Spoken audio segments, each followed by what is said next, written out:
All right, this is my explanation for the level 7 skip glitch. So uh, the idea, what I propose is, hypothesize at least, is that this is the normal layout of the screen. It's divided in different screens, right? Screen 1, screen 2, and screen 7. These are the three screens I'm concerned about in this explanation. And there's two values. There are more than those I found, but two basic values. One of them is which is the screen where the kid is. In this case, screen 1. And what's the screen that you're looking at?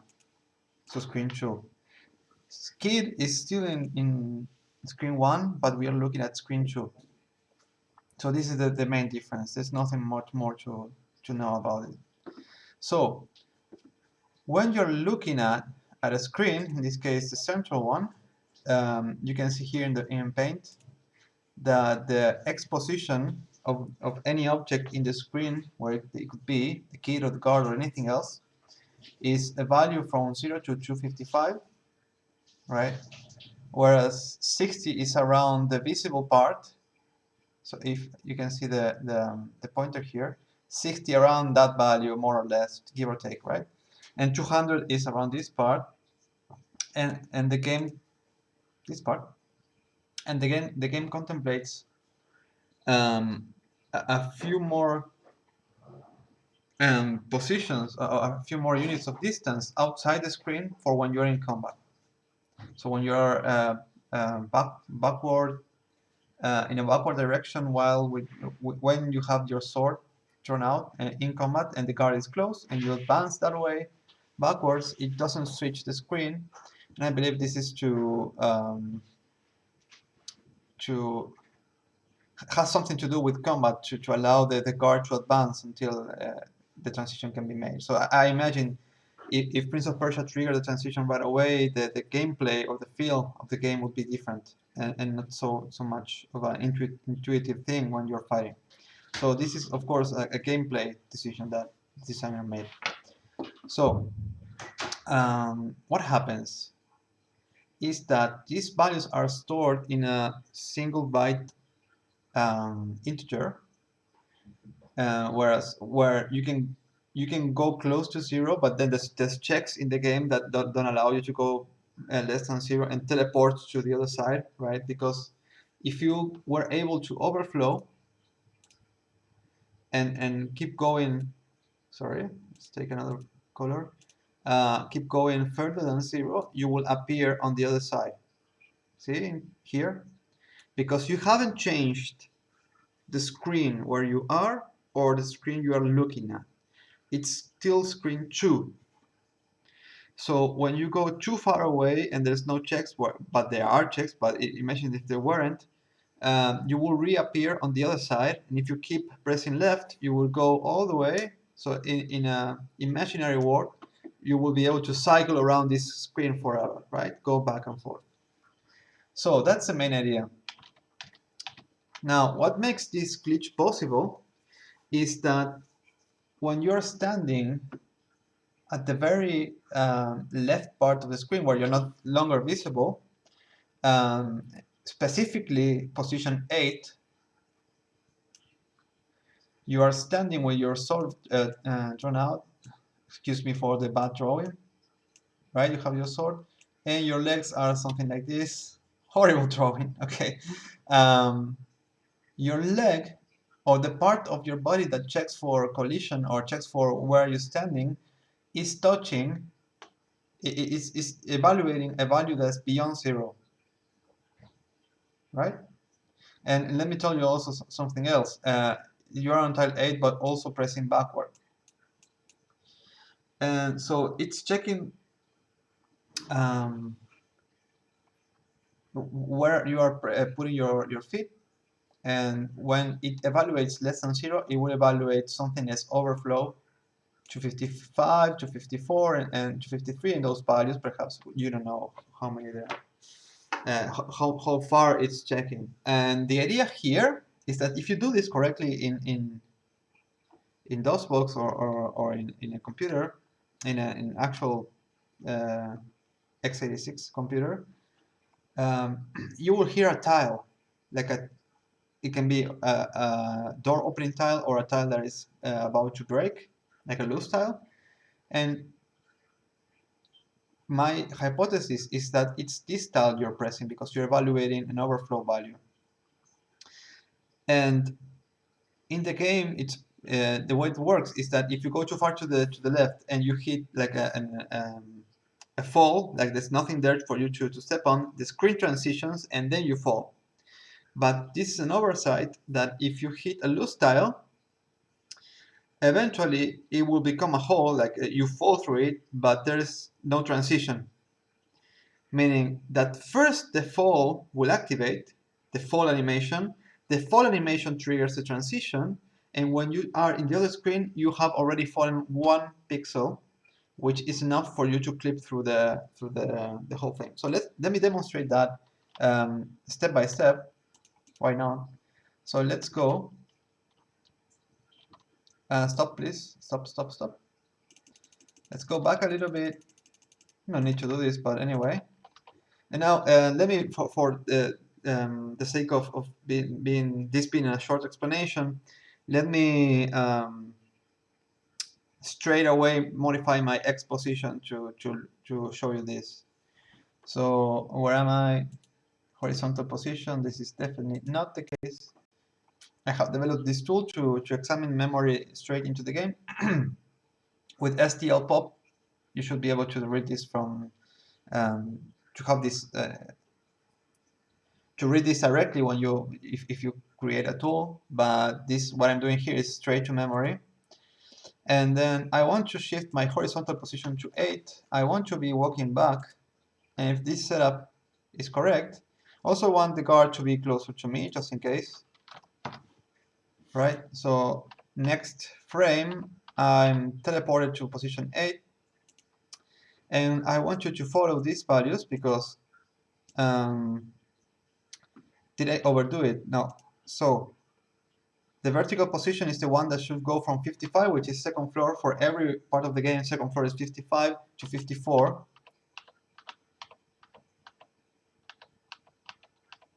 I think I overdid it. Yes, I overdid it. I take it back. You shouldn't be advancing here in position 8. So let's go back here. Let's a little bit. This is not rehearsed, so allow for some mistakes to be made. Let's do it again. So a safer setup for this, instead of going straight to 8, I go to 13 and I go back 5 pixels by walking back. And by doing that, I go to 8 organically. And that should trigger. So horizontal position of this card, I want to be 60. My position, let's let it be 13. Everything else is good and ready to step back. Now it goes to 10. It goes to 8. Normal step back, and now it goes to 160 of the previous screen. So now that when the screen transitions, the relative position with respect to the screen where we were is translated to the actual position on the screen we are now. So there's a 60.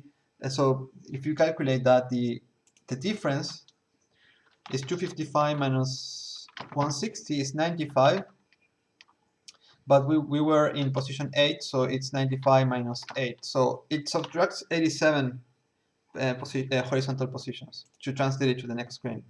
But remember, I told you that if you're standing on this loose tile, that's my hypothesis, you trigger a fall. But first, the fall is triggered, and the fall triggers the transition of the screen. And now we're falling. See? Unfortunately, this setup makes it such that you don't, by 1 pixel or 2, I think, you don't hit the ground below, and you can also not grab the ledge. even though in normal circumstances you should be able to, because this is a true story fall, you should be able to grab the ledge like in level 7. Coincidentally, when you go to the rightmost part of the screen, yes, the level, if you fall and you release yourself, you can grab the ledge again 2 stories below, and here you fall to your death. All right. Now, the correct setup, not the correct setup, there's not such a thing, but let's say the Holy Grail consists of finding a setup such that the final position of kid is not 8 or 13, but any number in between. 9, 10, 11, 12, 13. 13, no, sorry. 9, 10, 11, and 12. 10 is the key, so 10 is the perfect pixel, but from 9, 11, and 12 you can go to 10. So then it's like a graph, everyone goes to 10. So let's say I want to go to 10. I changed this. I don't remember if I should be walking back or just standing, but let's try first. Yes, and this triggered the fall. And now, when we fall into the potion. So this is the Holy Grail. I haven't found a setup that allows you to do this, to step into the positions 9, 10, 11, or 12. There's some kind of adjustment, as if you were bumping against something that moves you to 23, 18, 13, and 8, which are all separated by 5. 5 is the number of pixels you advance when you walk back. So it's a tragic coincidence that you cannot be able to get into 9, 10, 11, and 12. Okay. So why do I think, how can I confirm to myself at least that it's the tile that is causing this glitch? Well, what we can do is simply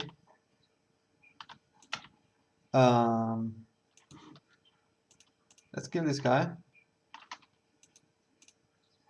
Okay, please die. Let's take the tile down, right? Let me do it the easy way. So I keep advancing, and then at some point I jump back. Sorry, let's keep going. Let's keep going. So this guy, I killed him artificially, so I should be able to revive him by switching screens.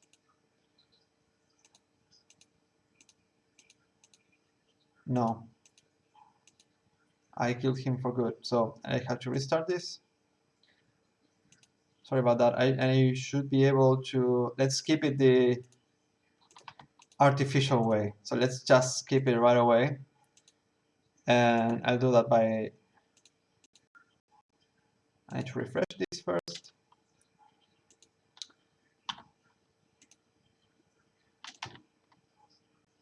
Good. So let's just keep him with cheats. Okay, let's go to 200, right? And next time we will check 255 to see whether that puts us in the tile. In fact, let's do it now. Let's do 254, see where we stand after this. This is a better idea still. So 254, we're going to that direction, and now we're standing on the loose tile. So this is also some kind of proof of sorts, and that the overflow puts you in the loose tile. That's what we are proving now, at least. Now let's not die, please, and let's go up, and let's go to the other room again,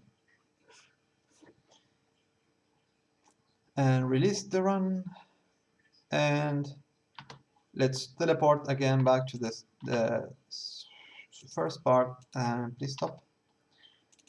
And let's say 60, and I want to be facing the other way because I don't want to get hit.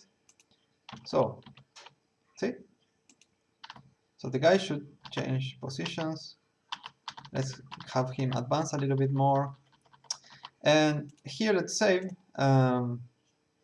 just because. And now I want to switch my position to either 13 or 10. So 13 is the bad fall, 10 is the good fall, 10, and there's nothing else to do. And now, see, I'm teleported to the same position, no fall, because there's what it's now, it's an empty space. So the tile has fallen, so there's like a hole in the ground, and this hole triggers the screen transition before triggering the fall animation. Let's go back to that same snapshot and let's go to the bad tile. So I want to be in 13. This is not it. This looks more like it. 13. And I want to be walking back. See, the transition is immediate. There's nothing there to glitch out. So what's my conclusion is that I think this kind of demonstrates, and it makes sense in the explanation, that it's the loose tile that is facilitating this glitch. It's because an overflow in the integer representation of the horizontal position, and there is so far no way to set it up to a good number. Always goes in multiples of 5 towards 8, 13, 18, and 23. If you came from another number, another modulo, there's an adjustment that if you bump into something that changes you back to 23, and from 23 is all the same way to 8. Many things I have tried. I even tried moonwalking artificially. So I set up the orientation of the card and put myself, because I didn't know if it was possible to trigger moonwalking other than with the card in level 9, and I think there's another case, and level 8 as well. But thanks to Grail, yesterday I saw how his tool made it such that he activated moonwalking with this very guard. By it's a very complicated thing. You get very close, as close as possible. The guy is attacking. In the last frame, you fold your sword. Immediately, you take your sword out again. The guy transitions, triggers the transition to face the other way, but you don't, because you are still drawing your sword. And then when you're done with it, it's a pixel perfect, frame perfect action. Pixel perfect, no, frame perfect action, and you start walking back, and you both walk back, and that's a moonwalking from a standing position, and from a guy facing you. So there's no weird setup. You just do it from scratch. So now the question would be, with the natural moonwalking activated that way, and not me tinkering with the numbers, is it possible to somehow prevent this adjustment in position when you get into this place to finally get into these key X positions to trigger a good fall? It will be very useful to have an exhaustive search instead of just trying new ideas. But so far, that's all I have. Okay, I hope you enjoyed the explanation, and this is going to happen sooner or later, and it's going to be easy to, hopefully easy to be done by players, which is the ultimate goal. Okay, see you around.